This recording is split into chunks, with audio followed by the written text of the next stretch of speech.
Donald Trump wants you to believe he's inevitable, that no matter what happens, he always wins. That's what law firms, universities, and the media convinced themselves of during his presidency, that fighting back wasn't worth it, that giving in was the easy way out. But it isn't, because when you hand the bully your lunch money, he doesn't stop. He comes back for more. The truth is, when you stand up to him, he crumbles. Donald Trump is not strong. He's weak. He's a baby. He's a loser. And right now, someone who understands that and is proving it is James Comey. Tonight, he posted a video that's rattling Trump's world, right as Trump unleashes one of his most unhinged posts yet, after leaning on the DOJ to hand him an indictment. We're going to break it all down, Trump's meltdown, Comey's response, and why this moment matters. But first, if you haven't already, hit that like button and subscribe. It helps us fight back and keep this channel going. Now, before we dive into Comey's response and Trump's latest spiral, let's start with the key details on this indictment as reported by Chris Hayes. Has been indicted by a grand jury on 2 counts, making a false statement and obstruction. Now, the charges stem from Comey's testimony. Good evening from New York. I'm Chris Hayes. Donald Trump's Department of Justice announced this evening that former FBI Director James Comey had testimony before Congress back on September 30th, 2020, and that specific date is very important because the statute of limitations on these charges is 5 years, which means the last possible date to charge Comey with this crime, lying during that testimony, would be September 30th, 2025. That is next Tuesday. In a statement, the brand new U.S. attorney prosecuting Comey, Lindsay Halligan, fresh on the job, having never, ever prosecuted a single case, wrote, quote, "The balance of power is a bedrock principle of our democracy. It relies upon accountability and a forthright presentation of facts from executive leadership to congressional oversight," misspelling the word principle. In a post on social media, Attorney General Pam Bondi said today, quote, "Today's indictment reflects this Department of Justice's commitment to holding those who abuse positions of power accountable for misleading the American people." FBI Director Kash Patel said, quote, "For far too long, previous corrupt leadership and their enablers weaponized federal law enforcement, damaging once proud institutions and severely eroding public trust." Of course, that is exactly what is happening here. Donald Trump's administration and the enablers around it are very clearly and forthrightly abusing federal law enforcement in a way that we have not ever seen, at least since Nixon and probably before then, to punish political opponents. People who say things they don't like, people who have taken political actions they don't like, or law enforcement actions they do not like. Trump can barely even bring himself to deny that he is personally directing these investigations and indictments. My family and I have known for years that there are costs to standing up to Donald Trump, but we couldn't imagine ourselves living any other way.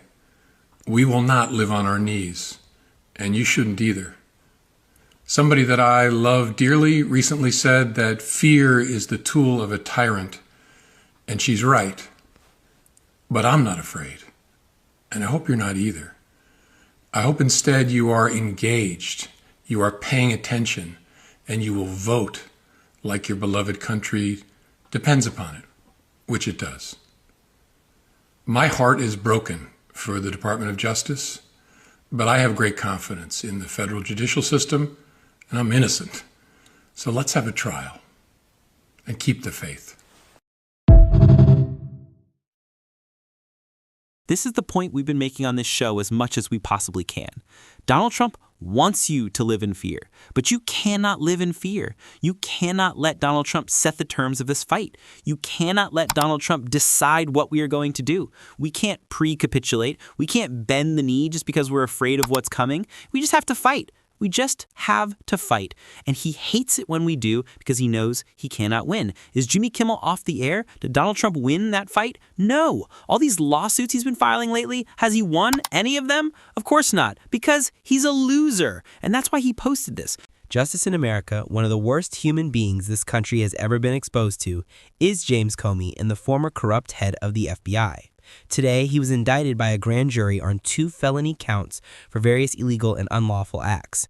He has been so bad for our country for so long and is now at the beginning of being held responsible for his crimes against our nation. Make America great again. Donald Trump's only real skill is picking enemies that make it harder to explain just how dangerous his attacks are. Most Americans don't care about James Comey, and Democrats don't even like him. But we do care about the rule of law. Look at Jimmy Kimmel. He shouldn't have to fight government censorship just to keep his show. ABC stood up because they feared the people more than Trump. That's the kind of pressure we need everywhere. Trump wants Comey to fold. He hasn't. And that's a huge blow to Trump because it exposes him for what he is, a weak, petty, wannabe authoritarian who can't win unless we give up before the fight. And that's his real weapon, making us think nothing can be done. But people power is stronger than his intimidation. If you've ever canceled Disney Plus, Hulu, or helped hit Disney stock, you know the power you hold. As the person that reported out, how significant is this moment? I'll use the words, Chris, that prosecutors and federal investigators are saying to me tonight, which is simply chilling. Chilling because a seasoned prosecutor who was appointed by the Trump administration, chosen by Donald Trump and his allies, looked at the facts in this case and said there wasn't a sufficient reasonable basis to bring it and was resisting bringing it, was pressured to resign or be forced out, thrown out on the curb, and he chose to resign. Days later, a person with no prosecutorial experience is the U.S. attorney, and these charges are brought. What's important here for people to understand is that prosecutors have a duty not just to see if they can get 23 people to say, yes, we agree with a one-sided version and we will indict this person. The duty is to bring cases only when you can sustain a conviction and when it is righteous. And in this case, there's serious questions about whether this is either a righteous case or has the facts that can sustain a conviction. I want to end on this thought. It may not match the tone some expect in this moment, but it needs to be said. The next Democratic president will face the task of governing with accountability, what I've called just vengeance. One of the great failures in American history was the aftermath of Reconstruction. Those who actively worked against the Union were pardoned, welcomed back into society. It has followed us into the present. Some of the people who enabled or excused January 6th are still in government. I've been allowed to reoffend against our democracy. We were told to move on, to forget. That same impulse to minimize and excuse still breaking the law and still undermining the country. The next Democratic president cannot treat this as business as usual. There must be accountability. Those who abused power, undermined the rule of law, or committed crimes cannot simply walk away without. This is not about political retribution, it's about the rule of law. That is the difference between what Trump demands and what democracy requires. There must be consequences, legal accountability, clear, unmistakable consequences for those who betrayed their oath and attacked democratic institutions. This leaves the system broken and the precedent dangerous. That's why we will keep speaking out. If you've stayed with us to the end, I ask you to hit the subscribe button, leave a like, and drop a blue heart in the comments to let us know you're with us. If you'd like to support the work further, you can subscribe to the Substack at the link below. We're going to keep fighting. We're going to keep telling the truth. And Donald Trump is not inevitable. Democracy is inevitable if we refuse to be silenced. Until next time, I'll see you.